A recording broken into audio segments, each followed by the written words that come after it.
کثرت سے درود پڑھنا. رسول اللہ صلی اللہ علیہ وسلم نے فرمایا جمعہ کے دن اور جمعے کی رات کو کثرت سے مجھ پر درود پڑھا کرو. بس جو آدمی مجھ پر ایک دفعہ درود بھیجے گا اللہ اس پر 10 رحمتیں نازل کرے گا. اللہم صلی علی محمد.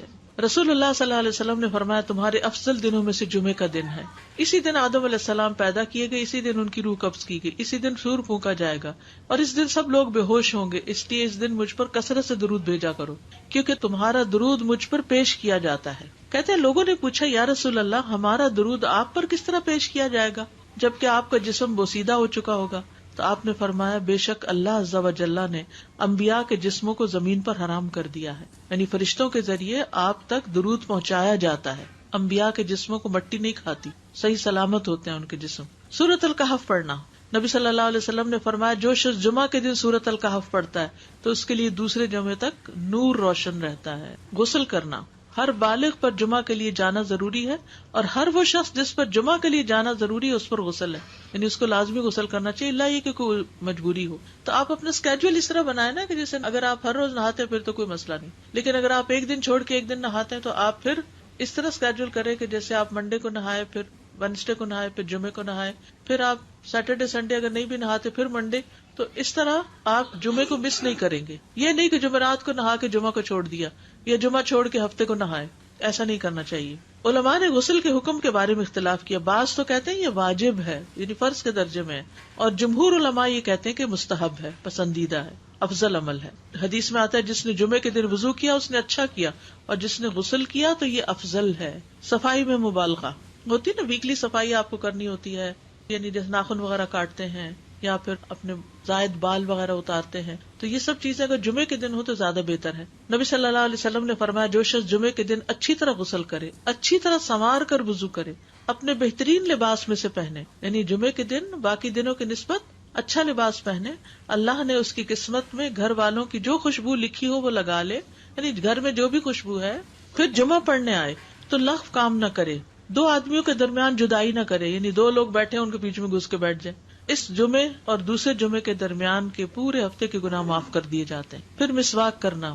جمعے کی سنتیں بتاتے ہوئے آپ نے فرمایا اور تم پر مسواک کرنا لازم ہے. اچھا لباس پہننا.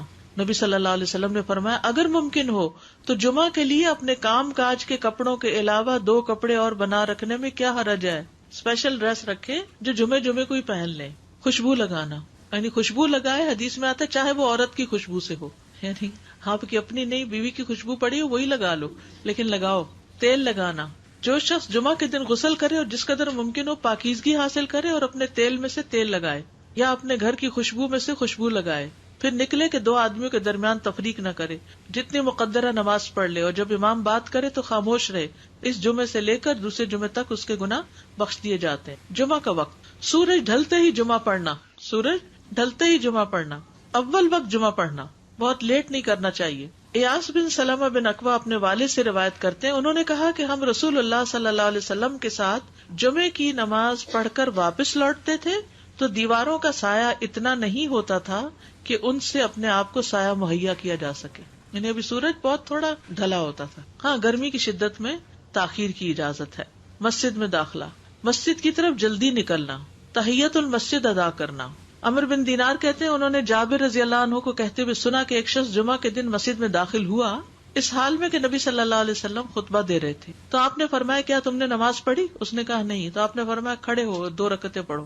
اب یہ بڑا اہم مسئلہ ہے, مسجد میں داخل ہو چاہے خطبہ ہو رہا ہو 2 رکعت پڑھے بغیر نہ بیٹھو, ٹھیک ہے.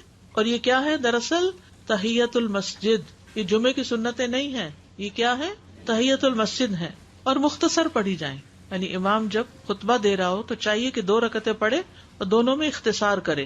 نماز سے قبل ہلکا بنانے کی ممانعت. مثلا آپ جلدی چلے گئے تو یہ نہیں کہ ایک گروپ بنا کے آپس میں گپ شپ شروع کر دیں, نہیں, سیدھے ہی لائنوں میں بیٹھیے. انتظار کا وقت کیسے گزاریں گے؟ نفل پڑھ کے بیٹھ گئے, ذکر اذکار کریں, قبلے کی طرف رخ کر کے لائنوں میں بیٹھے. ہلکا نہیں بنائے, بیٹھ کے خرید و فروخت نہیں کریں.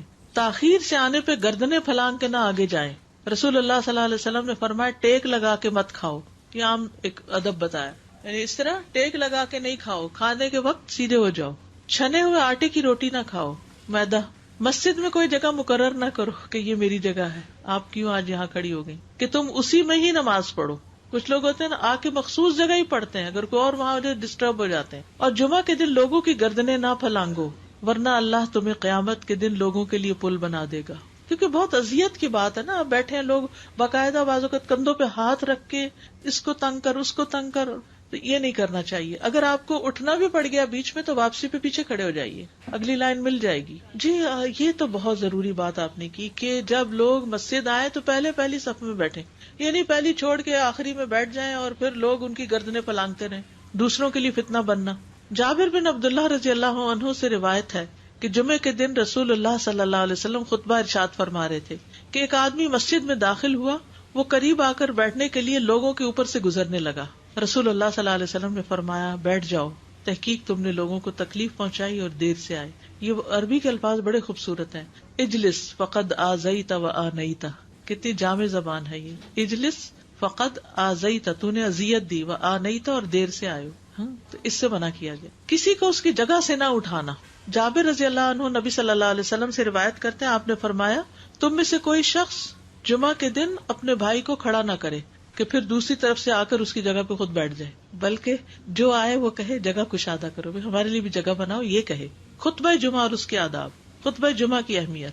جب اذان ہو جائے تو کیا کرے انسان؟ مسجد کی طرف دوڑ پڑے. تو مسجد میں جماعت تو نہیں ہو رہی ہوگی، پہلے کیا ہو رہا ہوگا؟ خطبہ ہو رہا ہوگا. امام کے خطبے سے پہلے سلام کرنا. نبی صلی اللہ علیہ وسلم جب ممبر پر چڑھتے تو حاضرین کو السلام علیکم کہتے. امام کا کھڑے ہو کر خطبہ دینا. رسول اللہ صلی اللہ علیہ وسلم کھڑے ہو کر خطبہ دیتے، پھر بیٹھ جاتے، پھر کھڑے ہوتے اور کھڑے ہو کر خطبہ دیتے، یعنی بیچ میں تھوڑا سا بیٹھ بھی جاتے تھے. جس نے تمہیں یہ خبر دی کہ آپ بیٹھ کر خطبہ دیتے تھے تو تحقیق اس نے جھوٹ بولا. بس یقیناً اللہ کی قسم میں نے آپ کے ساتھ 2000 سے زائد نمازیں پڑھی ہیں، یعنی جن میں بہت سے جمعے بھی آئے ہیں، تو ایسا کچھ نہیں. امام کا 2 خطبے دینا، یعنی کھڑے تھے پہلے، پھر ذرا بیٹھ گئے، پھر دوسری دفعہ اٹھے، تو یہ 2 خطبے ہو گئے. مختصر خطبہ دینا. آپ کے خطبات چند کلمات ہوا کرتے تھے، بہت لمبی تقریریں نہیں. آپ کا خطبہ درمیانہ ہوتا تھا. نبی صلی اللہ علیہ وسلم نے فرمایا آدمی کا نماز کو لمبا کرنا اور خطبے کو مختصر کرنا اس کی سمجھداری کی علامت ہے. بس نماز لمبی کرو اور خطبہ مختصر کرو، کیونکہ بعض بیان جادو جیسا اثر رکھتے ہیں، یعنی تھوڑا بھی بات کرو گے تو دل میں چلی جائے گی. نماز پہ زیادہ توجہ. نبی صلی اللہ علیہ وسلم کا خطبے میں سورۃ قاف پڑھنا. حارثہ بن نعمان کی بیٹی سے روایت ہے، کہتی ہے کہ میں نے سورۃ قاف رسول اللہ صلی اللہ علیہ وسلم سے سن کر حفظ کر لی. آپ ہر جمعے کو خطبے میں پڑھا کرتے تھے. سامعین کا امام کی طرف رخ کرنا، یعنی جمعے کے دن یہ نہیں کہ آپ کرسی لگا کے کسی اور طرف منہ کر کے بیٹھ جائیں اور جب جماعت ہو تو پھر صف میں کھڑے. نہیں، آپ صف میں بیٹھے ہو، کس طرف منہ ہو؟ قبلہ رخ ہو. امام سامنے ہی ہوگا نا قبلے کی طرف. ایک صحابی کہتے کہ جب آپ ممبر پہ چڑھتے تو ہم اپنے چہروں کے ساتھ آپ کی طرف متوجہ ہوتے، ادھر ادھر نہیں دیکھتے تھے خطبے کے دوران. امام کے قریب بیٹھنا. اللہ کے نبی صلی اللہ علیہ وسلم نے فرمایا ذکر میں حاضر ہوا کرو، یعنی خطبہ میں، اور امام کے قریب بیٹھا کرو. بے شک آدمی دور ہوتا رہتا ہے حتیٰ کہ وہ جنت میں بھی پیچھے ہی ہوگا، اگرچہ وہ اس میں داخل بھی ہو جائے. تاخیر کی اتنی مذمت ہے. خاموشی سے خطبہ سننا، یعنی بات نہیں کرنی چاہیے، کوئی اہم بات بھی نہیں پوچھنی چاہیے. ابن مسعود سے روایت ہے کہ انہوں نے ابی ابن کعب سے قرآن کی کسی آیت کے بارے میں سوال کیا جبکہ اللہ کے نبی خطبہ دے رہے تھے، تو انہوں نے اعراض کیا اور کوئی جواب نہ دیا. پھر جب آپ نے نماز پڑھائی تو ابی کہنے لگے تمہارا جمعہ ہی نہیں ہوا. تو ابن مسعود نے رسول اللہ صلی اللہ علیہ وسلم سے پوچھا تو آپ نے فرمایا ابی نے سچ کہا، کوئی بات کرنے کی اجازت نہیں، یہ کہنے کی بھی کہ چپ ہو جاؤ یہ بھی اجازت نہیں. عبداللہ بن مسعود کہتے کہ جب امام جمعہ کے لیے آ گیا پھر تمہارا اپنے ساتھی سے یہ کہنا کہ خاموش رہو لغویت کے لیے کافی ہے. یہ بھی لغو بات ہے. کوئی لغو حرکت نہ کرنا، کنکریوں سے نہ کھیلنا، فون سے نہیں کھیلنا، میسجز چیک نہیں کرنا، انگلیوں میں انگلیاں ڈال کے پٹاخے نہیں بجانا، گوٹ مار کے نہیں بیٹھنا. گوٹ مار کے کیسے بیٹھتے ہیں؟ گھٹنے اوپر کر کے اور یوں ایسے گھٹنوں کے گرد ہاتھ ڈال کے. کئی دفعہ ایسے نظر آتا ہے کہ خطبے میں لوگ اس طرح بیٹھے ہوتے ہیں کیونکہ پتہ نہیں ہے. یعنی آپ چوکڑی مار سکتے ہیں. آپ سب سے افضل پوزیشن تو یہ ہے کہ جیسے نماز کے اتحیات میں ہم بیٹھتے ہیں، لیکن کچھ لوگ اس طرح بیٹھ نہیں سکتے، چلے کرسی بھی بیٹھ جائیں. اگر کرسی نہیں ہے نیچے بیٹھے ہیں تو چوکڑی مار کے بیٹھ جائیں، ٹانگیں اس طرح پیٹ کے ساتھ لگا کے گھٹنوں پہ ہاتھ کو بل دے کے اس طرح نہیں بیٹھے. اگر مجبوری ہے تو وہ اور بات ہے، لیکن یہ کہ بلا وجہ نہیں کرنا چاہیے کیونکہ ادب کے خلاف ہے. اونگ آنے پر جگہ بدلنا. نبی صلی اللہ علیہ وسلم نے فرمایا اگر جمعہ کے دن کسی کو مسجد میں اونگ آنے لگے تو اپنی اس جگہ کو دوسری جگہ سے بدل لے. کہ بعض اوقات ایسا ہوتا ہے نا خطبے کے وقت بڑی سکینت ہوتی اور آخری خطبہ تو آپ نیند میں ہی سنتے ہیں. نماز جمعہ کی رکعت 2 رکعت ہے فرض بس. جمعہ کی نماز 2 رکعتیں ہیں اور ان دونوں میں قرات ہوتی ہے. نبی صلی اللہ علیہ وسلم جمعے میں سبح اسم ربک الاعلی اور هل اتاک حدیث الغاشیہ پڑھتے. کبھی جمعہ اور عید کٹھے ہو جاتے تب بھی دونوں نمازوں میں یہی سورت پڑھتے تھے. ٹھیک ہے. اسی طرح صبح کی نماز میں جمعے کے دن الف لام میم التنزیل اور هل اتی علی الانسان کی قرات کرتے اور نماز جمعہ میں سورۃ الجمعہ اور منافقین کی تلاوت کرتے. یعنی یہ بھی ملتا ہے. فرض کے بعد 2 رکعت پڑھنا.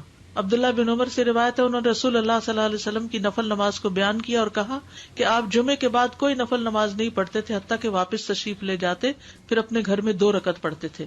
اب جو لوگ گھر نہیں جاتے تو پھر وہیں پر وہ پڑھ لیتے ہیں، ورنہ آپ صلی اللہ علیہ وسلم اپنی سنتیں وغیرہ گھر میں پڑھتے تھے. اور اسی طرح 4 بھی پڑھی جا سکتی، 2 بھی ہیں 4 بھی ہیں. آپ صلی اللہ علیہ وسلم نے فرمایا جب تم میں سے کوئی جمعہ پڑھ چکے تو اس کے بعد 4 رکعتیں پڑھے. یہ آپ کا حکم ہے. تو جب آپ کا 2 چیزیں ہوتی ہیں سمجھنے کے لیے، ایک آپ کا فعل ہوتا ہے اور ایک آپ کا حکم ہوتا ہے. تو ہمارے لیے کیا ہے جو آپ کا حکم ہو. جمعے کے بعد کوئی اور نماز پڑھنے سے پہلے گفتگو کرنا، یعنی سنت پڑھنے سے پہلے گفتگو کرنا. اسما بن مالک سے مرفوعاً روایت ہے کہ جب تم میں سے کوئی آدمی جمعہ کی نماز پڑھے تو اس کے بعد اس وقت تک کوئی نماز ادا نہ کرے جب تک کسی سے کلام نہ کرے یا اس جگہ سے نکل نہ جائے. پہلے منع تھا، اب کوئی نہ کوئی بات کر لینی چاہیے. نہیں سمجھ آئی؟ یعنی جمعہ پڑھ لیا آپ نے اور پھر کسی سے آپ سلام دعا کر لیں، اس کے بعد سنت پڑھیں یا نفل جو بھی. ٹھیک ہے. اور گھر جانا ہے تو گھر جا کے پڑھیں، اور اگر گھر نہیں جانا، کام پہ جانا ہے تو ادھر ہی پڑھ کے چلے جائیں. کتنا پیارا ہے ہمارا دین کہ اتنا لمبا بھی چپ کر روزہ نہیں رکھوایا. بالکل. عاصم سے روایت ہے، وہ ابو قلابہ سے نقل کرتے ہیں، میں نے ان کے ساتھ جمعہ کی نماز پڑھی. جب میں نے اپنی نماز پوری کر لی، انہوں نے میرے ہاتھ کو پکڑا اور میری جگہ پر کھڑے ہوئے اور مجھے اپنی جگہ پہ کھڑا کیا. وہ جو ہم چینج کرتے ہیں نا جگہ، وہ اس کی بات ہو رہی ہے. یعنی جمعے کے بعد کوئی اور نماز پڑھنے سے پہلے بات بھی کر لینا، جگہ بھی تبدیل کرنا.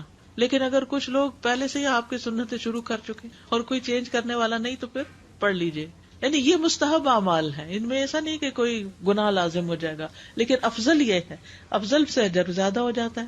جمعہ کے دیگر احکام. 1 رکعت پانے پر بھی جمعہ ادا ہو جاتا ہے. یعنی اگر کسی کو رش مل گیا، پارکنگ نہیں ملی اور 1 رکعت میں بھی پہنچ گیا تو جمعہ ہو گیا. امام سے دعا کا کہنا. انس کہتے ہیں کہ ایک سال نبی صلی اللہ علیہ وسلم کے عہد میں لوگ قحط میں مبتلا ہوئے. جمعہ کے دن میں نبی صلی اللہ علیہ وسلم کے خطبہ پڑھنے کے دوران میں ایک اعرابی کھڑا ہو گیا. کہا یا رسول اللہ، مال تباہ ہو گئے، بچے بھوکے مرنے لگے، اس لیے آپ اللہ سے ہمارے حق میں دعا کیجیے. آپ نے اپنے دونوں ہاتھ اٹھائے. اس وقت آسمان پر بادل کا ایک ٹکڑا بھی نہیں تھا. قسم ہے اس ذات کی جس کے ہاتھ میں میری جان. آپ نے ہاتھ اٹھائے بھی نہیں تھے کہ پہاڑوں کی طرح بادل کے بڑے بڑے ٹکڑے امڑ آئے. یہ معجزہ ہے آپ کا. آپ کی دعا قبول ہو گئی. پھر آپ ممبر سے ابھی اترے نہیں تھے کہ میں نے آپ کی داڑھی پر بارش کے قطروں کو ٹپکتے ہوئے دیکھا. اس دن خوب بارش ہوئی. پھر دوسرے دن، تیسرے، چوتھے، حتیٰ کہ دوسرے جمعے تک سلسلہ جاری رہا. دوسرے جمعے وہی اعرابی یا کوئی اور کھڑا ہو گیا اور کہا یا رسول اللہ، چھتیں گر گئی، مال ڈوب گیا، اس لیے آپ ہمارے لیے اللہ سے دعا کیجیے. چنانچہ آپ نے اپنے دونوں ہاتھ اٹھائے اور فرمایا اے میرے اللہ، ہمارے ارد گرد برسا، ہم پر نہ برسا. اور بدلی کے جس طرف اشارہ کرتے وہ بدلی ہٹتی جاتی اور مدینہ ایک حوض کی طرح ہو گیا. وادی کنات 1 مہینے تک بہتا رہا. جو شخص بھی کسی علاقے سے آتا تو اس پر بارش کا حال بیان کرتا. جیسے ہوتا ہے نا کوئی فلڈ آ جائے یا کچھ ہریکین تو پھر ہر کوئی موضوع گفتگو ہو جاتا ہے. جمعہ کے بعد قیلولہ کرنا. انس کہتے ہیں کہ ہم لوگ جمعہ کے دن سویرے نکلتے اور جمعہ کی نماز کے بعد قیلولہ کرتے تھے. جمعہ کے بعد کھانا کھانا. سہل کہتے ہیں کہ ہم نہ تو قیلولہ کرتے نہ دوپہر کا کھانا کھاتے مگر جمعے کے بعد. لنچ کب ہے؟ جمعے کے بعد. جمعے کو قیام و سیام کے لیے خاص کرنے کی ممانعت ہے. یعنی اس دن کی رات کو شب جمعہ منانا کہ اس رات پوری عبادت کریں گے، یہ سنت سے ثابت نہیں. ٹھیک ہے. اور دن کو روزے کے لیے خاص کرنا یہ بھی سنت سے ثابت نہیں. اللہ ہی کہ کوئی معمول کا روزہ رکھتا ہے، یعنی ایام 20 کا روزہ ہے تو وہ اور بات ہے. ابو ہریرہ سے روایت ہے کہ میں نے رسول اللہ صلی اللہ علیہ وسلم کو فرماتے ہوئے سنا، تم میں سے کوئی شخص جمعہ کے دن روزہ نہ رکھے مگر یہ کہ اس کے 1 دن پہلے یا اس کے بعد کا دن ملا کر روزہ رکھے. جمعہ کے دن خرید و فروخت کی ممانعت ہے. جمعہ کے دن جب نماز کے لیے پکارا جائے تو اس وقت اللہ نے خرید و فروخت سے منع کیا ہے. وَذَرُوا الْبَيْعَ، اس دن کاروبار حرام ہے. اور یہ جمعے کی دوسری اذان کے ساتھ تعلق رکھتا ہے. یعنی صبح صبح کام کر سکتے ہیں لیکن اذان ہوتے ہی چھوڑ دیں اور جب پھر جمعہ سے فارغ ہو جائیں تو دوبارہ دکان پہ جا کے بیٹھ جائیں.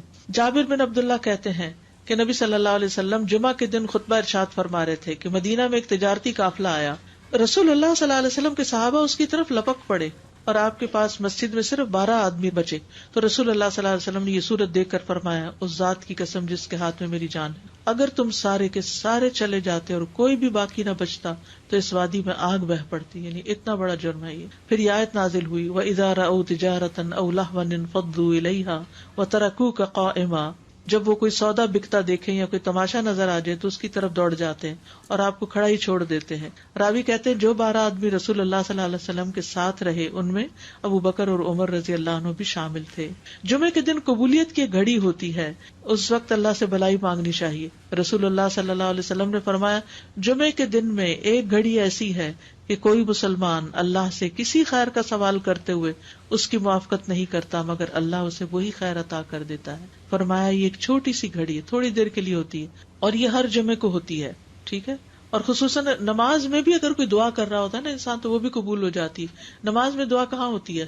شروع میں ہوتی ہے, رکوع میں ہوتی ہے, سجدے میں ہوتی ہے, تشہد میں ہوتی ہے. تو اگر یعنی جمعہ پڑھ رہے ہیں اور بیچ میں دعائیں آ گئی ہیں تو ہو سکتا ہے وہی گھڑی آ گئی ہو اور آپ کی دعا قبول ہو جائے. اور یہ تورات میں بھی اس کا ذکر تھا. ابو ہریرہ رضی اللہ عنہ کہتے ہیں کہ رسول اللہ صلی اللہ علیہ وسلم نے فرمایا بہترین دن جس میں سورج طلوع ہوتا ہے جمعہ کا دن ہے. اس دن میں ایک گھڑی ایسی ہے کہ نماز کی حالت میں اگر کوئی مسلمان بندہ اللہ عز و جل سے کچھ طلب کرے تو وہ اس کو ضرور دیتا ہے. کعب نے کہا ایسا سال میں ایک مرتبہ ہوتا ہے؟ تو میں نے کہا نہیں بلکہ ہر جمعہ کو ہوتا ہے. کہتے ہیں پھر کعب نے تورات پڑھی تو کہا نبی صلی اللہ علیہ وسلم نے سچ فرمایا. ابو ہریرہ رضی اللہ عنہ کہتے ہیں کہ میں بعد میں عبداللہ بن سلام سے ملا اور ان سے اپنی اور کعب کی مجلس کا بتایا تو عبداللہ بن سلام رضی اللہ عنہ نے کہا میں جانتا ہوں وہ گھڑی کب آتی ہے. ابو ہریرہ نے کہا مجھے بھی بتائیے. انہوں نے کہا وہ جمعہ کے دن میں آخری گھڑی ہے. میں نے کہا یہ جمعے کے دن کی آخری گھڑی کیسے ہو سکتی ہے حالانکہ رسول اللہ صلی اللہ علیہ وسلم نے فرمایا جو مسلمان بندہ اس کو نماز پڑھتے ہوئے پائے. اس وقت میں کوئی نماز نہیں پڑھی جاتی. تو عبداللہ بن سلام نے کہا کیا رسول اللہ صلی اللہ علیہ وسلم نے یہ نہیں فرمایا جو شخص نماز کے انتظار میں بیٹھا رہے وہ گویا نماز ہی کی حالت میں حتیٰ کہ نماز پڑھ لے. کہتے ہیں میں نے کہا ہاں. تو انہوں نے کہا بس یہی ہے. یعنی اس وقت کیا کرنا چاہیے؟ آخری گھڑی میں وضو وغیرہ کر کے مغرب کی نماز کے انتظار میں بیٹھ کے دعائیں کریں, اذان ہو تو نماز پڑھ لیں. عصر کے بعد سے مغرب تک کا وقت ہے. انس بن مالک سے روایت ہے کہ نبی صلی اللہ علیہ وسلم نے فرمایا جمعہ کے دن اس گھڑی کو جس میں دعا کی قبولیت کی امید کی جاتی ہے عصر سے لے کر سورج ڈوبنے تک کے درمیان تلاش کرو اور دن کی آخری گھڑی ہے. تو اللہ سبحانہ وتعالی ہمیں اس دن کی برکتوں سے فائدہ اٹھانے کی توفیق عطا فرمائے. جی کوئی سنتیں نہیں ہیں جمعہ سے پہلے, کوئی سنتیں نہیں, 4 سنتیں نہیں ہیں, صرف 2 رکعتیں تحیت المسجد ہیں, بعد میں 2 یا 4 پڑھی جا سکتی. بہت زبردست مسئلہ حل ہو گیا. دوسری بات یہ کہ وہ ابھی آپ نے بتایا کہ بات کر کے ہم پڑھیں سنتیں جمعے کی نماز کے بعد. جی ذرا سا سلام دعا کر لیں دائیں بائیں. لیکن وہ یہ تھا کہ فرض پڑھنے کے بعد آیت الکرسی جو ہے وہ بغیر بات کیے پڑھی. جی وہ پڑھ کے تو پھر اس کے بعد سلام کریں. تو سنت پڑھنے سے پہلے بات کرنی ہے, آیت الکرسی پڑھنے سے پہلے نہیں. استاذ جی میں یہ سوچ رہی تھی کہ اتنا اہم ٹاپک ہے جمعے کے حوالے سے تو ہم سب اپنے اوپر اگر لازم کر لیں کہ اپنے گھر کے مردوں کو ضرور بتائیں. جی ہاں. کیونکہ یہاں پہ جمعے کے دن اتنی پرابلمز دیکھنے میں آتی ہیں باہر بھی اور اندر بھی, تو یہ بہت ضروری ہے, بہت ضروری ہے کہ اہمیت جانے پہلے. جی السلام علیکم استاذہ, آپ نے بتایا کہ اگر آخری رکعت بھی مل جائے تو جمعہ ہو جاتا ہے. So it's not like the خطبہ از لازم. نہیں ویسے تو وہ شروع میں جانے کا جو اجر و ثواب ہے, اور لیکن خطبہ اگر نہیں ملا کسی وجہ سے تو اس شخص کا جمعہ قضا نہیں ہوا.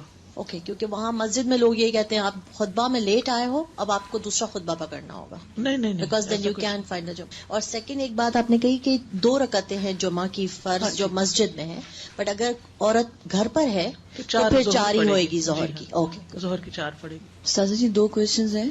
ایک یہ کہ جب خطبہ ختم ہوتا ہے اور جب نماز کے لیے کھڑے ہوتے ہیں تو وہ اس وقت بھی خاموشی ہونی چاہیے, جیسے لوگ کہتے ہیں صف جوڑ لیں یا آگے آ جائیں, تو اس وقت بھی بات کی خاموشی. بالکل استاذہ بعض لوگ آپ خاموش رہتے ہیں لیکن لوگ آ کے آپ کو یا تو اشارے سے سلام کرتے ہیں یا پھر ہاتھ ملانا چاہتے ہیں, نظریں جھکا لیں. اسے ہاتھ بھی نہیں ملانا چاہیے. ہاتھ ملا لیں لیکن نظریں جھکا لیں تاکہ بات نہ کریں, کیونکہ آپ کو پتا ان کو نہیں پتا تو پھر بد اخلاقی بھی لگتی ہے کہ وہ بول رہے ہیں اور آپ کچھ نہیں کہہ رہے. جزاک اللہ خیر. یعنی اپنے عمل سے بتا دیں کہ بولنا نہیں. جی السلام علیکم رحمۃ اللہ وبرکاتہ. سازا جب ہم مسجد میں نماز پڑھتے ہیں سنتیں ادا کرتے ہیں تو ہم 4 ادا کرتے ہیں. سننے میں یہ آتا ہے کہ اگر ہم گھر آ کے ادا کریں گے تو 2 ادا کریں گے, کیا یہ صحیح بات ہے؟ نبی صلی اللہ علیہ وسلم چونکہ گھر جا کے 2 پڑھا کرتے تھے لیکن آپ نے ہمیں 4 ادا کرنے کا حکم دیا ہے تو اس لیے 4 بھی ادا کر سکتے ہیں. جی جزاک اللہ خیر. وہی آپ کسی کو بتانے کی ضرورت پڑ جائے تو سب سے پہلی بات تو یہ کہ صاحب معاملہ خود استخارہ کرے. جی ہاں. دوسری بات یہ کہ مکروہ اوقات کے علاوہ 2 رکعت نفل کبھی بھی پڑھ سکتا ہے. جی ہاں. دوسری بات یہ سورہ فاتحہ اور قرآن کی کوئی بھی سورت ٹھیک ہے. پھر ایک سے زیادہ مرتبہ بھی کر سکتے ہیں. ٹھیک ہے. پھر یہ کہ خواب یا کسی اشارے کا انتظار کوئی حقیقت نہیں. ٹھیک ہے. آسانیاں اور رکاوٹیں دونوں کا مطلب یہ لے کہ اسی میں خیر ہے. ٹھیک ہے. اور ہر حال میں راضی ہے کیونکہ وہی جانتا ہے کہ کب کیا اور کون بھی. جی ہاں، یعنی کام سے نہ رکے. آپ جس کام کے لیے استخارہ کیا وہ کام کر لیں، پھر اس کے بعد خیر ہی خیر ہے. استخارہ خیر ہی خیر. گھر میں نماز پڑھے تو پہلے 4 سنت پڑھے. جی ہاں، اور پھر 4 فرض پڑھے، پھر 2 سنت، پھر 2 نفل. جی. رسول اللہ صلی اللہ علیہ وسلم نے فرمایا جو شخص ان کو رات سونے سے پہلے پڑھے گا وہ عذاب قبر سے محفوظ رہے گا. قرآن مجید کی بہت اہم ترین صورتوں میں سے ہے. لیکن سوال یہ پیدا ہوتا ہے کہ ان 30 آیات کے پڑھنے میں آخر کیا بات ہے کہ جس پر اتنی بڑی بشارت سنائی گئی کہ انسان عذاب سے محفوظ رہے گا. تو یہ بات اس وقت سمجھ میں آتی ہے جب ان آیات کا ترجمہ سمجھ میں اور ترجمے کے پیچھے جو ان آیات کا مفہوم اور مقصد ہے. قرآن مجید اللہ کا کلام ہے، اللہ کی باتیں ہیں جو اس نے اپنے بندوں کے ساتھ کی ہیں. اللہ جو مالک الملک ہے، جو اس پوری کائنات کا بادشاہ ہے، جس نے ہم سب کو پیدا کیا ہے، جو ہم سب کو رزق دیتا ہے، جس کی طرف ہم سب کو لوٹ کر جانا ہے، جس نے ہماری ہدایت کے لیے کتاب بھیجی ہے، وہ ہم سے باتیں کرتا ہے. جی ہاں، وہ ہم سے باتیں کرتا ہے. کیا ہم نہ سنیں گے؟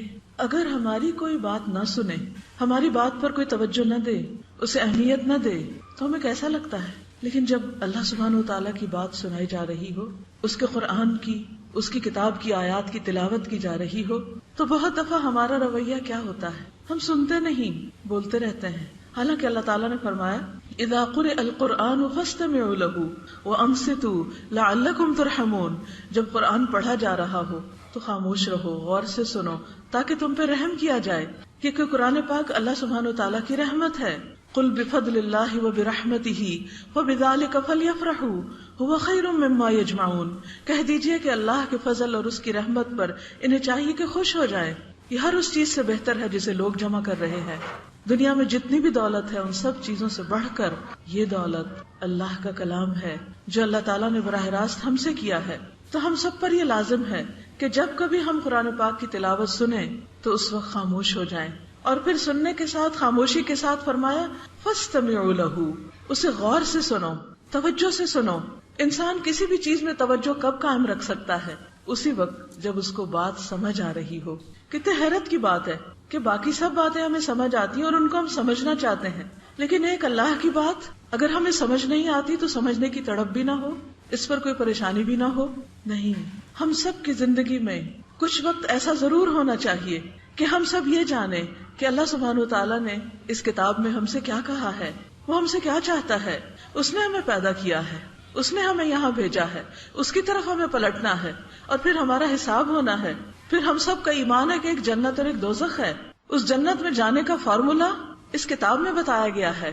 اس نے کھول کھول کر ایک ایک بات ہمیں بتا دی ہے کہ ہمیں اس دنیا کی کامیابی اور آخرت کی کامیابی کس طرح حاصل کرنا ہے. ابھی ہمارا فرض بنتا ہے کہ ہم اس کی کتاب کو، اس کے کلام کو، اس کی بات کو غور سے سنیں اور سمجھ کر سنیں. الحمدللہ یہاں 100% پڑھے لکھے لوگ ہیں اور ہائیلی کوالیفائڈ لوگ موجود ہیں، لیکن ہماری یہ کوالیفیکیشن اسی وقت کمپلیٹ کوالیفیکیشن ہوگی جب ہمیں اللہ کی کتاب سمجھ آئے گی. دنیا میں ہم سب نے بہت سی کتابیں پڑھی، بہت سے لوگ کتابی کیڑا بھی ہوتے ہیں، ایک ایک کتاب کو چاٹ جاتے ہیں. بعض لوگ مسلسل پڑھتے ہیں، اگرچہ اوور آل اب پڑھنے کا شوق ختم ہوتا چلا جا رہا ہے، لیکن پھر بھی الحمدللہ بہت سے لوگ بہت کچھ پڑھتے رہتے ہیں. یہاں پر آپ کالج تک پہنچتے ہوئے کم از کم 10-12 سال تو آپ نے پڑھا، اور اس دوران بے شمار کتابیں پڑھی ہوں گی، اپنی اسائنمنٹس کے لیے، ریسرچ کے لیے اور بھی زیادہ پڑھی ہوں گی. جب ہم اللہ تعالیٰ کے پاس واپس پہنچیں گے اور اگر اس نے ہم سے یہ پوچھا کہ اتنی کتابیں پڑھی تھی، میری کتاب کیوں نہ پڑھی، کیا ہم یہ کہہ سکیں گے کہ اللہ تعالیٰ ہمارے پاس وقت نہیں تھا؟ اگر دنیا کی کتابیں پڑھنے کے لیے وقت ہے تو یقیناً اللہ کی کتاب پڑھنے کے لیے بھی وقت ہے اور ہونا چاہیے، اور ہمیں وقت نکالنا چاہیے. کہیں ہم اندھیرے میں نہ رہیں. اللہ تعالیٰ نے اس کتاب کو ہمارے لیے روشنی بنایا ہے، اور اگر روشنی کے بغیر، وہ نور جو دلوں کے لیے روشنی ہے، اس روشنی کے بغیر اگر ہم صرف اپنے علم کا سورس، اپنے نالج کا سورس دنیا کو بنا کر صرف انسانی مفکرین اور سائنٹسٹ اور انسانی فلاسفر جو ہیں صرف ان کی باتوں میں جیتے رہے اور یہ نہ جانا کہ جس نے ان سب کو پیدا کیا ہے وہ کیا چاہتا ہے، تو کہیں ایسا نہ ہو کہ ہم اندھیرے میں رہیں. علم مکمل ہوتا ہی نہیں جب تک وہ نہ جانے انسان جو اس کے خالق نے اس کے لیے بھیجا ہے. جو اس نے ہمارے لیے پسند کیا ہے. اس وقت جو آیات میں نے آپ کے سامنے پلے کی ہیں، جو سنائی ہیں آپ کو، ان میں ہمیں مقصد زندگی بتایا گیا ہے. اللہ سبحانہ وتعالیٰ فرماتے ہیں تبارک الذی بیدہ الملک، بہت بابرکت ہے وہ ہستی، وہ ذات جس کے ہاتھ میں پوری کائنات کی سلطنت ہے، جو ہر چیز کا مالک ہے. وہ صرف اس دنیا کا نہیں، وہ آسمانوں اور آسمانوں سے اوپر جو کچھ ہے، عرش عظیم کا مالک. کوئی اس جیسا نہیں، کوئی اس کے مقابل نہیں. دنیا میں آپ دیکھیں کہ مختلف قسم کی حکومتیں ہیں، مختلف قسم کے سائزز ہیں ان حکومتوں کے، کوئی سپر پاورز ہیں اور کوئی تھرڈ ورلڈ ہے اور کوئی کچھ ہے، لیکن یہ سب عارضی اور وقتی اور محدود وقت کے لیے. ان سب کے اوپر ایک اور بڑا ہے، اور وہ ہے اللہ رب العزت بیدہ الملک، جس کے ہاتھ میں پوری کائنات کی بادشاہی ہے، جو اس دنیا کے 7 بلین انسانوں کا رب ہے، جس نے جانوروں میں سے صرف میملز میں سے 4260 اقسام پیدا کی ہیں، 4 سے 6 ملین قسم کے کیڑے مکوڑے پیدا کیے. ہمارے اوپر اڑنے والے پرندوں کی تعداد 200 بلین سے 400 بلین تک بتائی جاتی ہے. صرف کیٹس کی تعداد 200 ملین تک بتائی جاتی ہے. اسی طرح کائنات میں جو مختلف گیلیکسیز ہیں، جن میں سے صرف ایک گیلیکسی کے ایک حصے میں جو سولر سسٹم ہے، اس کے ایک حصے میں ہم ایک پلانٹ پہ ہم بستے ہیں. تو زمین کا سائز تو اتنا بھی نہیں جو ساحل سمندر پر پڑی ہوئی ریت کے ذروں میں سے ایک ذرہ ہو. سمندر جو اس زمین پر تیسرا یعنی 3 حصے ہیں پانی کے، اس کے اندر ایسی ایسی مخلوقات ہیں کہ جن کو آج تک انسانی آنکھ نے دیکھا بھی نہیں. سمندر کی گہرائیوں تک، مکمل گہرائی تک اترنا بھی دشوار. ان سب کو کس نے پیدا کیا؟ اسی رب نے. بیدہ الملک، جس کے ہاتھ میں پوری کائنات کی بادشاہت ہے. وَهُوَ عَلَى كُلِّ شَيْءٍ قَدِيرٌ، اور وہ ہر چیز پر قادر ہے. جب انسان حاکم ہوتے ہیں، انسان بادشاہ ہوتے ہیں، انسانوں کی حکومت ہوتی ہے، تو وہ ہر چیز پر کنٹرول نہیں رکھتے. ان کا کنٹرول محدود ہوتا ہے، لمیٹڈ ہوتا ہے. لیکن اللہ رب العزت ہر چیز پر کنٹرول رکھتا ہے. جن و انس، ملائکہ، انسان، جانور، پرند، چرند، چیونٹیاں، پانی کے اندر رہنے والی مخلوق، بلینز اینڈ ٹریلینز کی تعداد میں پائی جانے والی گیلیکسیز، اور ان کے اندر ان گنت ستارے، ایک ایک چیز اس کے ہاتھ میں ہے، اس کے کنٹرول میں ہے. ان سب چیزوں کا مالک وہ ہے. بیدہ الملک وہو علی کل شیء قدیر. وہ ہے وہ رب الذی خلق الموت والحیات لیبلوکم ایکم احسن عملا. اسی رب نے زندگی اور موت کو بنایا. زندگی اور موت اللہ کے سوا کسی کے ہاتھ میں بھی نہیں ہے. نہ کوئی کسی کی زندگی کا مالک ہے نہ موت کا. جب کسی کی موت آتی ہے تو پوری دنیا کی مشینیں مل کر، پوری دنیا کے ڈاکٹرز مل کر بھی کسی جان کو جانے سے روک نہیں سکتے. اور جس انسان کے اندر اللہ روح نہ ڈالے، اس کے اندر کوئی ڈال نہیں سکتا. زندگی وہی دیتا ہے اور زندگی وہی لیتا ہے. اس نے یہ زندگی اور موت کیوں بنائی؟ لیبلوکم، تاکہ تمہارا امتحان لے، تمہیں آزما کر دیکھے. کیا دیکھے؟ کس بات کا امتحان ہے؟ کس چیز میں ہم ٹیسٹ کیے جا رہے ہیں؟ ایکم احسن عملا، کہ تم میں سب سے اچھے کام کون کرتا ہے، سب سے اچھا عمل کس کا ہے. یہ ہے ہمارا امتحان. اسی میں ہم آزمائے جا رہے ہیں دنیا میں. اور جب ہم مرنے کے بعد واپس اللہ کے حضور حاضر ہوں گے تو یہی ہم سے پوچھا جائے گا کہ کر کے کیا آئے ہو، ساتھ کیا لائے ہو. حدیث میں آتا ہے کہ ان اللہ لا ينظر الى صورکم ولا الى اموالکم ولکن ينظر الى قلوبکم واعمالکم. اللہ تمہاری شکلوں کو اور تمہارے مال کو بالکل نہیں دیکھتا. شکل اس نے خود بنائی، مال اور رزق اس نے خود تقسیم کیے. اسے اس سے سروکار نہیں کہ کون کتنا خوبصورت ہے. وَلَكِنْ يَنْظُرْ، لیکن وہ کیا دیکھتا ہے؟ إِلَىٰ قُلُوبِكُمْ، تمہارے دلوں کو دیکھتا ہے. وَأَعْمَالِكُمْ، اور تمہارے اعمال کو دیکھتا ہے. کیا دیکھتا ہے اس میں؟ أَيُّكُمْ أَحْسَنُ عَمَلًا، کہ تم میں اچھے کام کس کے ہیں، سب سے اچھے کام کر کے کون آیا ہے. تو گویا ہم میں سے ایک ایک کے بارے میں جو دیکھا جا رہا ہے، اور جس کے لیے اللہ تعالیٰ نے ہمارے دائیں اور بائیں کرامن کاتبین بھی بٹھائے ہوئے ہیں، وہ ہر چیز لکھ رہے ہیں. جو کچھ بھی ہم کرتے ہیں، انتہائی سوفسٹیکیٹڈ آلات ہیں ان کے پاس ریکارڈ کرنے کے. صرف لکھ ہی نہیں رہے، پوری پوری تصویریں بن رہی ہیں. اندھیرے میں بھی تصویریں بنا سکتے ہیں. کس لیے؟ تاکہ کل انسان کو اس کا نامہ اعمال دکھایا جائے کہ انسان کر کے کیا آیا ہے. ہم لوگوں سے چھپ سکتے ہیں، ہم ماں باپ سے چھپ سکتے ہیں، ہم انسانوں سے چھپ کر غلط کام کر سکتے ہیں، لیکن اللہ سے نہیں چھپ سکتے. ہم کہیں بھی ایسی جگہ نہیں ہے دنیا میں جہاں بھاگ کر جائیں اور اللہ سے چھپ جائیں. اور اگر ہم وہاں کوئی ایسا کام کریں جو اس کو پسند نہیں تو وہ ہمارا ریکارڈ نہ کیا جائے.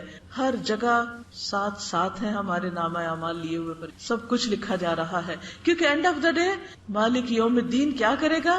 جزا اور سزا کا مالک. جس دن وہ دن قائم ہوگا اور قیامت کے قائم کرنے کا واحد مقصد یہی ہے کہ تمام انسانوں کو ایک وقت میں ایک جگہ پر کھڑا کر کے ان کا حساب لیا جائے، اور ہر ایک نے جو کوشش کی، جو عمل کیا، اس کو بدلہ دیا جائے. وہ کمائی کا دن، آج کمائی کی جا رہی ہے، کل کمائی کا بدلہ وہاں ملنے والا ہے. وَمَن يَعْمَلْ مِثْقَالَ ذَرَّةٍ خَيْرًا يَرَهُ وَمَن يَعْمَلْ مِثْقَالَ ذَرَّةٍ شَرًّا يَرَهُ. جو ذرے کے برابر بھی نیکی کرے گا وہ بھی پالے گا، اور جو ذرے برابر شر کرے گا وہ بھی اس کو دیکھ لے گا. ایک نقطے کی طرح بھی کوئی چیز چھپی نہ رہ جائے گی. لا تخفى منکم خافیہ، سب کچھ سامنے آنے والا ہے. ایسے میں ہم سب کو پھر فکر کس چیز کی ہونی چاہیے؟ اپنے اپنے عمل کی. میں کیا کر رہا ہوں؟ عام طور پر ہمارا رویہ کیا ہوتا ہے؟ لوگ کیا کر رہے ہیں. صبح سویرے لوگ اخبار اٹھا کے بیٹھ جاتے ہیں، فلاں سیاستدان نے یہ کیا، فلاں ایسا کر رہا ہے، فلاں ایسا کر رہا ہے، اور بھول جاتے ہیں کہ ہم خود اس وقت بیٹھ کے کیا کر رہے ہیں. صرف لوگوں پہ تبصرے، صرف لوگوں کے اوپر ججمنٹ، یہ تو ہمارا کام نہیں. ہمارا کام ہے کہ یہ دیکھیں وَلْتَنْظُرْ نَفْسٌ مَّا قَدَّمَتْ لِغَدٍ. چاہیے کہ ہر شخص دیکھے اس نے خود اپنی کل کے لیے کیا کیا ہے. اگر ہر شخص یہ دیکھنے لگے، سیاستدان بھی یہ دیکھنے لگے، مذہبی لیڈرز بھی یہ دیکھنے لگے، ہم عام انسان بھی یہ دیکھنے لگے کہ ہم نے اپنے کل کے لیے کیا کیا ہے، کل کے لیے کتنی تیاری ہے. وہ کل جس کا پھر کوئی اینڈ نہیں، وہ کل جو ہمارا فائنل ڈیسٹینیشن ہے، جس کے جہاں جا کر ہمارے ریزلٹس چینج نہیں ہو سکتے، جہاں کوئی تبدیلی نہیں ہو سکتی، جس دن صرف جزا ہی سامنے آئے گی. جو کچھ کیا ہوگا وہی ملے گا. نہ ماں باپ کام آئیں گے، نہ بہن بھائی کام آئیں گے، نہ دوست کام آئیں گے، نہ رشتہ دار کام آئیں گے. لا یجزی والد عن ولدہ شیئا. والد اپنے بچے کے کام نہیں آئے گا. دنیا میں آپ نے دیکھا ہوگا بعض اوقات اگر بچے کی کڈنی فیل ہو جائے تو ماں باپ دے دیتے ہیں، اگر ماں باپ کو کوئی تکلیف ہو تو بچے اپنے آرگنز دے دیتے ہیں. دنیا میں ایک دوسرے کے لیے بڑی بڑی قربانیاں کی جاتی ہیں، لوگ اپنی جانیں تک قربان کر دیتے ہیں دوسروں کے لیے. لیکن اس دن نہ کوئی جان قربان کرے گا، اور نہ کسی کے پاس مال ہوگا، اور نہ کسی کے پاس اپنا کوئی ایسا عمل، کیونکہ ہر شخص کیا چاہے گا؟ یوم یفر المرء من اخیہ وامہ وابیہ وصاحبتہ وبنیہ لکل امرئ منہم یومئذ شأن یغنیہ. جس دن ہر شخص بھاگے گا، کس سے؟ اپنے بھائی سے.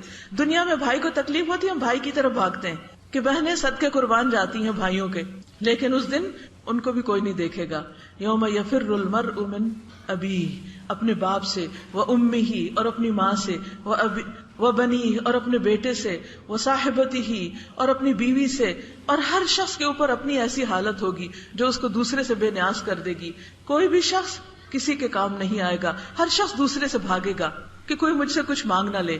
لیکن آج وقت ہے ہم سب کے پاس کہ اپنے اس وقت کو موسٹ پروڈکٹیو طریقے سے گزاریں اور اس میں بہترین کام کریں. اب سوال یہ پیدا ہوتا ہے کہ کون سے کام ہیں جن کو بہترین کہا جائے، کیونکہ پھر ہر شخص اپنا ایک کرائیٹیریا قائم کیے ہوا ہے. وہ سمجھتا ہے جو میں کر رہا ہوں وہ سب سے اچھا ہے. ایک مسجد میں بیٹھا ہوا شخص کہے گا میں سب سے نیک ہوں، عبادت گزار ہوں، میں سب سے اچھا ہوں. ایک بازار میں بیٹھا ہوا شخص کہے گا کہ ہاں میں لوگوں کی ضروریات پوری کرنے کے لیے بزنس کھولے ہوئے، میں سب سے. ڈاکٹر سمجھتا ہے میں سب سے اچھا ہوں. پھر اچھا کون ہے، کون اچھا اور کون نہیں، اس کا فیصلہ کون کرے گا؟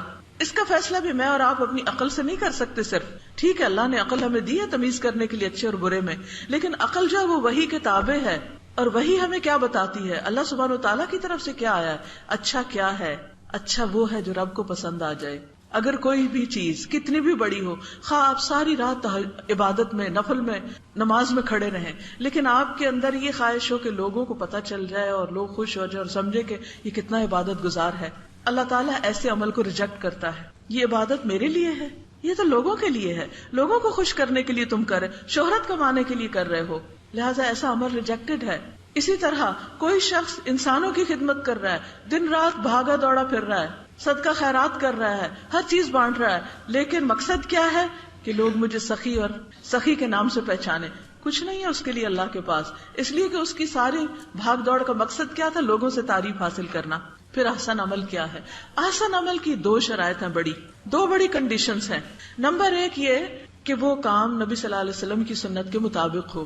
نبی صلی اللہ علیہ وسلم کی سنت کے مطابق، ہاں یعنی عبادات میں خاص طور پر اگر کوئی چیز انسان اپنی عقل سے کرتا ہے، مثلا اگر کوئی شخص یہ کہتا ہے کہ نماز پڑھنے کا کیا فائدہ کہ ہم وضو کریں اور کھڑے ہوں اور بیٹھیں اور رکوع کریں اور سجدہ کریں، بیٹھے بیٹھے جہاں دل چاہے کچھ بھی پڑھ لیں نماز ہو جائے گی، اور اللہ تعالیٰ کو نمازیں نہیں چاہیے، وہ تو یہ دیکھتا ہے تم بندوں کے ساتھ کتنے کائنڈ ہو.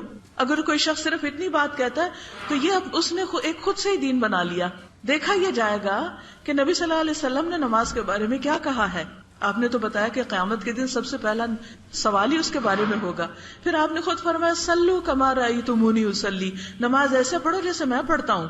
تم نماز میں خود ساختہ طریقے نہیں اختیار کر سکتے کہ تم کرسی پہ بیٹھے بیٹھے کہو کہ میں بس کچھ دعائیں پڑھ لیتا ہوں اور میری نماز ہو گئی، یا یہ کہ ہم تو اشکوں سے وضو کرتے ہیں اور دل کی نماز پڑھتے ہیں. نہیں، یہ کافی نہیں ہے.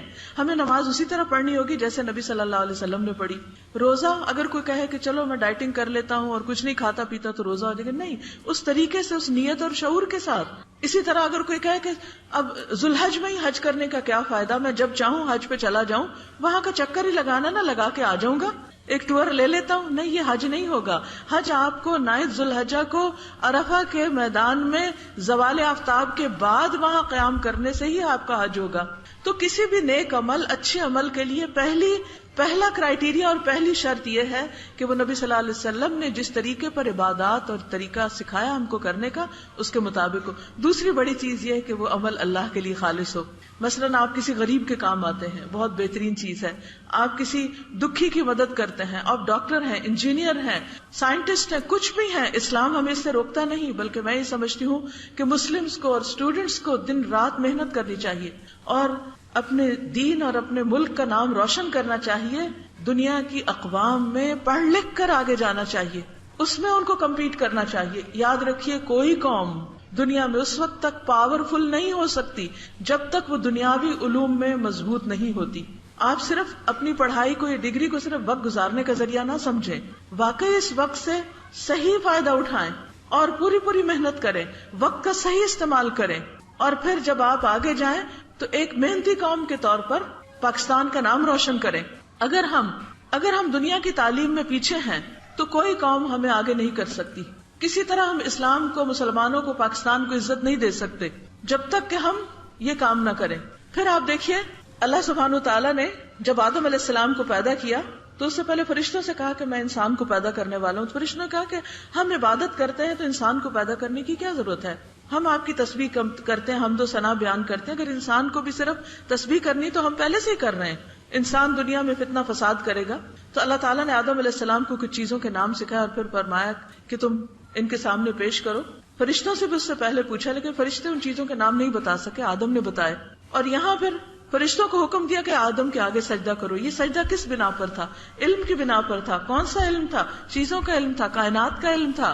تو کائنات کا علم، مختلف سائنسز کا علم حاصل کرنا، یہ بھی عبادت بن جاتا ہے اگر انسان اس کو بھی صحیح نیت کے ساتھ کرتا ہے. لیکن یاد رکھیے کہ اس علم کی بنا پر آدم کو برتری تو حاصل ہوئی لیکن شیطان کے بہکاوے میں آ گئے. تو اس لیے صرف یہ علم کافی نہیں ہوتا، اس کے ساتھ بے حد ضروری ہے کہ ہم دوسرا علم بھی، یعنی علم ہدایت، قرآن مجید کا علم بھی حاصل کریں.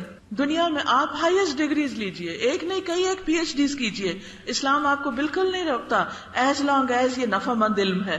کیونکہ نبی صلی اللہ علیہ وسلم نے خود دعا سکھائی ہے، اللہم انی اسألک علما نافعا، اے اللہ میں تجھ سے نفع مند علم کا سوال کرتا ہوں، ایسا علم جس سے مجھے فائدہ پہنچے، جس سے دوسروں کو فائدہ پہنچے. تو یہ بے حد ضروری ہے کہ ہم وہ سارے علوم سیکھیں اور اچھی طرح ایکسیلنس کے لیول پہ سیکھیں جس سے انسانیت کو فائدہ پہنچے. لیکن اس کے ساتھ ساتھ یہ بھی بہت ضروری ہے کہ ہم اچھا انسان بننے کے لیے دین کا علم بھی حاصل کریں، قرآن مجید کو سمجھیں، اس کو پڑھیں، اس کے لیے وقت نکالیں. اور ہر روز تھوڑا تھوڑا پڑھتے پڑھتے بہت جلد ہم اس کو پورے کا پورا پڑھ سکتے ہیں. اب تو الحمدللہ انٹرنیٹ پر بھی بہت سہولت حاصل ہے، سی ڈیز اور کیسٹس بھی موجود ہیں، ٹیچرز موجود ہیں، ایسی کلاسز موجود ہیں کہ جن میں آپ جا کر اپنا وقت لگا کر قرآن مجید کو براہ راست سمجھ سکتے ہیں. اللہ تعالیٰ قرآن مجید کے بارے میں بار بار فرماتے ہیں وَلَقَدْ يَسَّرْنَا الْقُرْآنَ لِلذِّكْرِ فَهَلْ مِن مُدَّكِرٍ، ہم نے قرآن کو نصیحت کے لیے بہت آسان کر دیا ہے. ہے کوئی نصیحت حاصل کرنے والا؟ ہے کوئی سمجھنے والا؟ لہٰذا جو بھی نیت کرے گا، ارادہ کرے گا، شوق رکھے گا، وہ راستہ پالے گا. مشکل نہیں ہے، بہت آسان ہے. دنیا کے تمام علوم کے مقابلے میں سب سے پرفیکٹ، کامل اور مکمل علم اور بہت آسان علم. لہذا بے حد ضروری ہے کہ ہم سب اس بات کا تہیہ کر لیں کہ اپنی آخرت، کیونکہ کامیاب انسانوں کی صفت یہ ہوتی ہے کہ وہ اپنے اینڈ کو دیکھ کے سفر شروع کرتے ہیں. ہم سب کا اینڈ، اختتام کہاں ہے؟ ہم سب کہاں جا کر رکیں گے؟ ایک اختتام ہے ہماری زندگی کے آخر تک، اور ایک اختتام ہے پھر قیامت کے دن، جس کے بعد یا جنت ہے یا جہنم ہے. اس دن ہم سے کیا پوچھا جائے گا, ہمیں اس کی تیاری کرنا لازم ہے. آپ کچھ بھی پڑھیے, کچھ بھی بنیے, لیکن اس دن کی تیاری کو نہ بھولیے. یہ ہم سب کے لیے لازم ہے, اور اس کے لیے ہر دم اچھے اچھے کام کرنے کے منصوبے بنائیے. جو کچھ آپ موجودہ کر رہے ہیں اس میں اپنی نیت کو اچھا کر لیجیے, ہر چیز عبادت ہو جائے گی, ہر چیز اجر و ثواب کا باعث ہوگی. جو کچھ بھی آپ پڑھ رہے ہیں اس پڑھنے سے 2 نیتیں کر لیں. ایک تو یہ کہ مجھے اس کو پڑھ کر اچھا انسان بننا ہے, اور دوسرے یہ کہ دوسرے انسانوں کو فائدہ پہنچانا ہے. آج بھی آپ دیکھیں کہ پاکستان کی میجورٹی پاپولیشن جو ہے وہ پڑھنے لکھنے کی فیسلٹی سے محروم ہے. لاکھوں بچے روز ایسے پیدا ہوتے ہیں جن کے پاس کوئی اسکول نہیں, کوئی ٹیچر نہیں, ان کے پاس کوئی سہولیات نہیں. آپ ان چند خوش قسمت ترین لوگوں میں سے ہیں کہ جن کو اتنی اچھی درسگاہ ملی, استاد ملے, موقع ملا, آپ بہت کچھ سیکھ سکتے ہیں. ان کے بارے میں سوچئے جن کے پاس ایسی کوئی فیسلٹی نہیں. اگر ہم میں سے ہر طالب علم یہ تہیہ کر لے کہ وہ صرف نبی صلی اللہ علیہ وسلم کی اس سنت پر عمل کرتے ہوئے, جو جنگ بدر کے قیدیوں کو آپ نے کہا تھا کہ ہمارے 10 بچے پڑھا دو, حالانکہ وہ نان مسلمز تھے, ان کو بھی آپ نے آفر کی کہ آپ کا سارا جو فدیہ ہے وہ معاف ہو جائے گا اگر تم ہمارے 10 بچے پڑھا دو گے. اگر آپ میں سے ہر اسٹوڈنٹ اس کالج کی, صرف اس کالج کی, جبکہ اور سینکڑوں کالج موجود ہیں, صرف اگر آپ بھی یہ تہیہ کر لیں کہ ہم اپنی زندگی میں 10 ان پڑھ بچوں کو پڑھا دیں گے, تو آپ دیکھیے کہ پاکستان علم سے روشن ہو جائے گا, بے شمار لوگوں کو فائدہ پہنچے گا. تو جو کچھ آپ پڑھ رہے ہیں, جو کچھ بھی آپ سیکھ رہے ہیں, جو بھی سبجیکٹس آپ سیکھ رہے ہیں, ان کو غور و فکر کے ساتھ سیکھیے. یہ دیکھیے کہ اس سے آپ کو کیا بینیفٹ ہوگا اور آپ دوسروں کو کیسے بینیفٹ کر سکتے ہیں. دوسری چیز یہ میں انشاءاللہ آخر میں کوشچن لے لوں, تھوڑی سی اگر یکسوئی ہو جائے تو بات جلدی ختم ہو سکتی. تو ایکم احسن عملا, کہ جو آپ کر رہے ہیں اس کو بہترین طریقے سے کریں. اور دوسرا یہ کہ اپنے فیوچر کے لیے, اپنی دنیا میں رہنے کے لیے جو بھی سکلز ہم کو آنی چاہیے, ان سب کے بارے میں بھی آپ ایکسیلنس کے لیول پر محنت کریں اور ان کو حاصل کریں.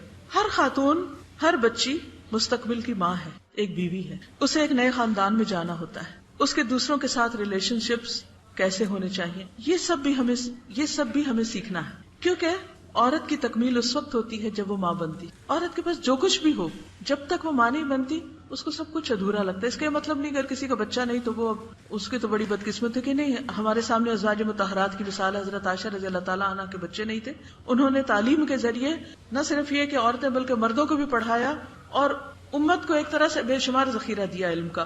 صرف ان سے 2210 روایات ہیں حدیث کی. بعض صحابہ کہتے ہیں کہ ہم نے حضرت عمر کا خطبہ سنا, ابو بکر کا خطبہ سنا, لیکن جو خطبہ حضرت عائشہ کا ہوتا تھا وہ کسی اور کا نہیں ہوتا تھا. تو انہوں نے اپنی اس کمی کو اس طرح پورا کیا.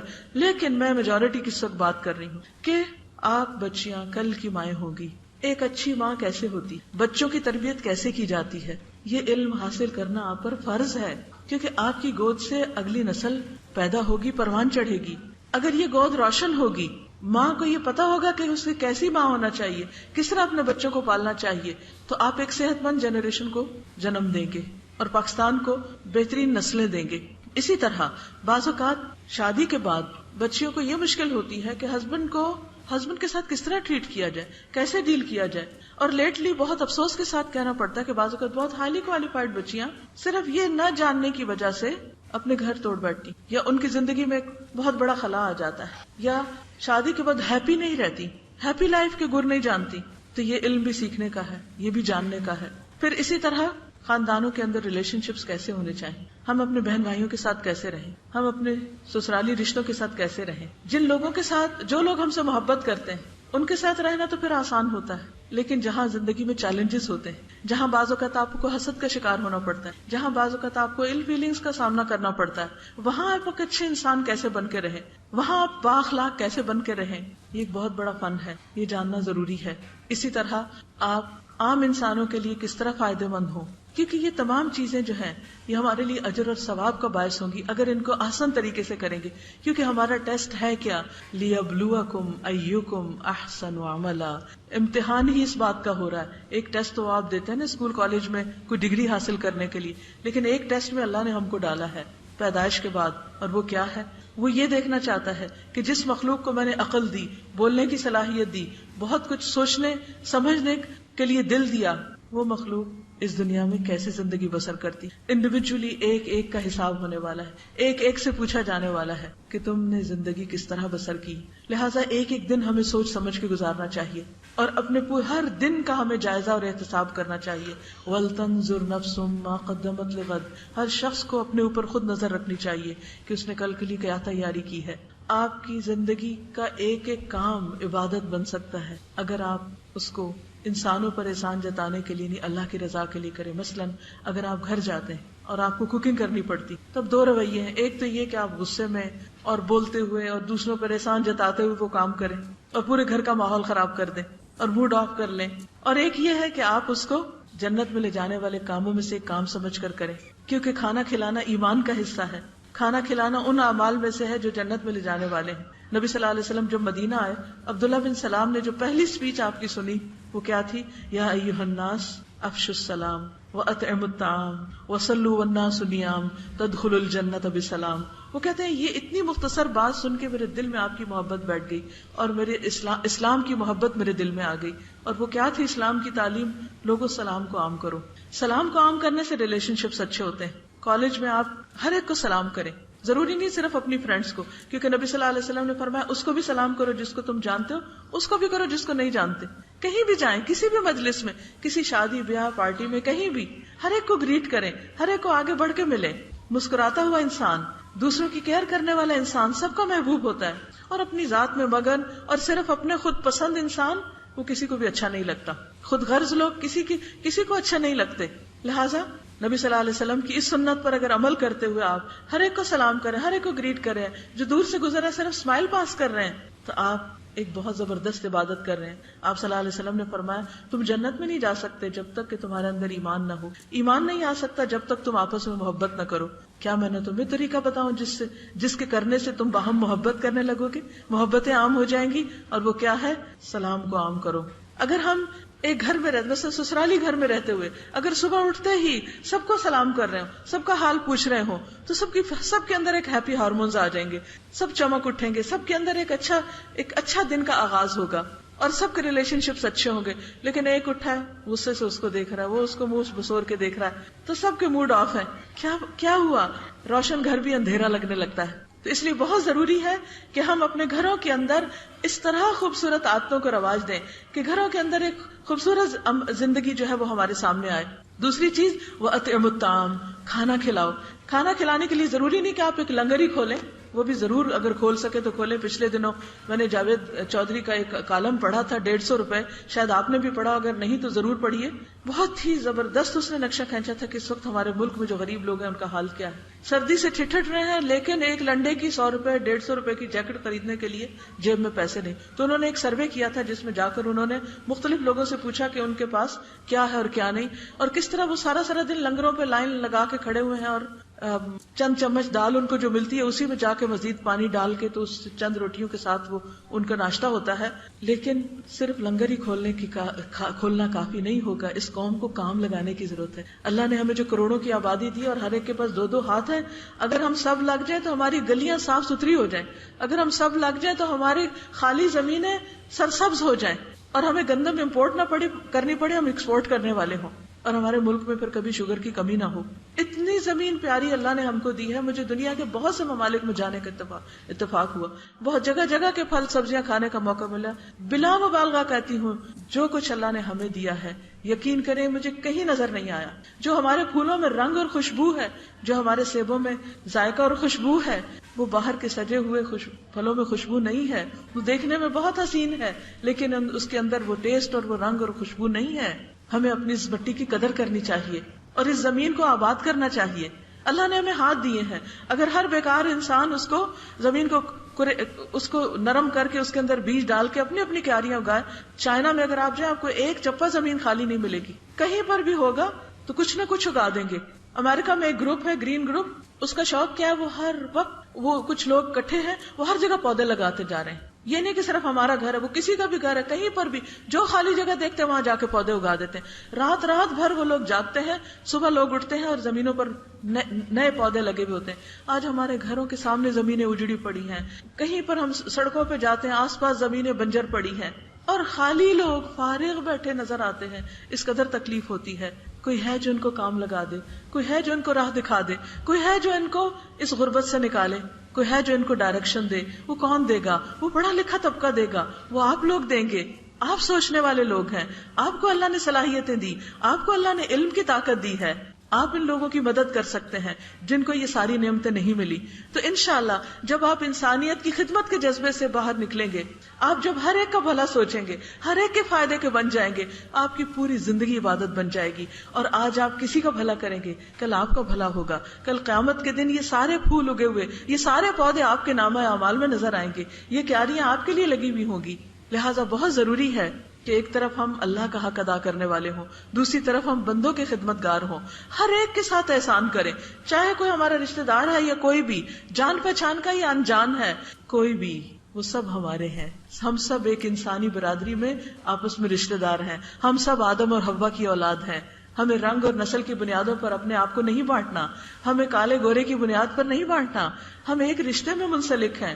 اس لیے بہت ضروری ہے کہ ہم سب اپنے ہی جیسے، معلوم نہیں ہے میرے دائیں اور بائیں بیٹھے لوگ کس نسب میں کہاں میرے خون کے بھی رشتہ دار بنتے ہیں، کیونکہ اصل ہم سب کی ایک ہے. اس لیے جس سے بھی ملیں محبت سے ملیں، جس سے ملیں اچھے ریلیشن شپ میں. اور اگر اس کی طرف سے ہمیں کوئی تکلیف بھی پہنچے، کوئی ایسا رویہ بھی سامنے ہے جو ہم کو پسند نہیں، تو اس کو معاف کر دیں. معاف کرنے میں بہت بہت برکتیں ہیں. اللہ سبحانہ و تعالیٰ فرماتے ہیں الا تحبون ان یغفر اللہ لکم، کیا تم نہیں چاہتے کہ اللہ تم کو معاف کر دے؟ ہم سے بھی تو غلطیاں ہو جاتی ہیں، ہم سے بھی زیادتیاں ہو جاتی ہیں. تو اپنے دلوں کے بوجھ اتاریے. جنہوں نے ہم سے زیادتی کی ان کو معاف کیجیے، جو ہم سے نہیں بولتے ان سے بولیے، جو ہم کو سلام نہیں کرتے ان کو سلام کیجیے، جو مسکراتے نہیں ان کو مسکرا کے مسکرانا سکھائیے. تو انشاءاللہ آپ کی ساری زندگی عبادت بن جائے گی. اور جس بھی فیلڈ میں ہے، جو بھی سبجیکٹ ہے آپ کا، اس میں زبردست محنت کیجیے. اگر آپ کو لینگویج نہیں آتی، لینگویج پرابلم ہے، تو جن کو لینگویج آتی ہے اسٹوڈینٹس ایک دوسرے کی ہیلپ کریں، آپس میں ایک دوسرے کے مددگار بنیں. اور کوئی شخص جو آپ کے انٹریکشن میں آئے کہیں آپ کے فیض سے محروم ہو کر نہ جائے. چھوٹے نہیں بہت بڑے پیمانے پر نیکیاں کرنے کا سوچیے، اور اس کے ساتھ ساتھ ہر دم اپنے رب کو یاد کرتے رہیے.